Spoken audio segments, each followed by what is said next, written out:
नहीं, सबसे पहले तो मैं ये कहूँगा जो परिवारवाद, जैसे प्रधानमंत्री जी ने सही कहा, पहली बार मुझे लगता है मोदी जी के आने के बाद भारतवासियों को एहसास होने लगा कि लोकतंत्र का अभिप्राय क्या है, उसका अर्थ क्या है। यदि लोकतंत्र का भाव ये है, लोकतंत्र की परिभाषा ये है कि किसी भी घर में कोई बच्चा जन्मे, घर बड़ा हो के छोटा, ऊंचा हो के नीचा, उसकी माँ ये साहस कर सके, ये स्वप्न देखने की कि मेरा बच्चा भी बड़ा होकर के ऊंचे से ऊंचे पद पर आसीन हो सकता है, वो स्वतंत्रता का एहसास हमारी मानसिकता में पहली बार मोदी जी के आने के बाद हुआ।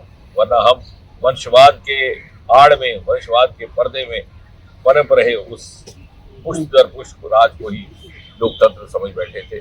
और पहली बार हमारे, आप राष्ट्रपति को देखिए, प्रधानमंत्री जी को देखिए, सामान्य समाज के वर्ग से आकर के उस पद पर आसीन होकर के, जिसके परिणाम स्वरूप युवाओं में भी एक आकांक्षा जागी, एक उम्मीद जागी, आशावाद जागा है। वरना 2014 से पहले का अगर आप आलम देखें, क्योंकि इसका एहसास करने के लिए, इसको समझने के लिए अनिवार्य है कि आप तुलना करें, तर्क तथ्य तुलना। देखिए 2014 से पहले कैसा वातावरण था कि साहब कुछ एक परिवार है जिनके हिस्से में सब कुछ आता है, वरना हमारा तो हिश कुछ नहीं। और हमारे युवा इस इंतजार में रहते हैं कि कब मौका मिले और देश छोड़कर वे बाहर चले जाए, और आज वही युवा वापस देश आने के लिए उत्सुक। और जहाँ तक एजेंसी का संबंध है, जब कांग्रेस वाले ये बात करते हैं कि किसी सीबीआई या अन्य एजेंसियों का दुरुपयोग किया जाता है, तो वो अपने चश्मे से जो उन्होंने अपने कार्यकाल में किया, उसी मानसिकता से वो इस बात का इजहार कर रहे हैं। उन्हीं के दौरान, उन्हीं के दौर में सुप्रीम कोर्ट ने कहा था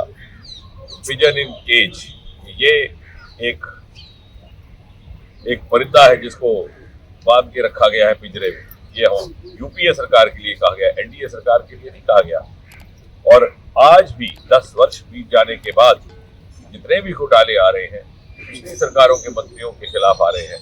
वर्तमान में 10 साल में किसी भी मोदी जी की मंत्री परिषद के किसी भी सदस्य के खिलाफ कोई इस प्रकार का आरोप या घोटाला देखने में नहीं आया।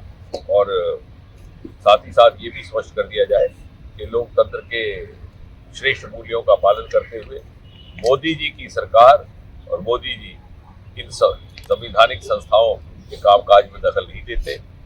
और जिन लोगों को आपत्ति है या जो इस प्रकार की बातें करते हैं, वो शायद इसकी आड़ में अपने गुनाह, अपने पाप छिपाने का एक नाकाम प्रयास कर रहे हैं।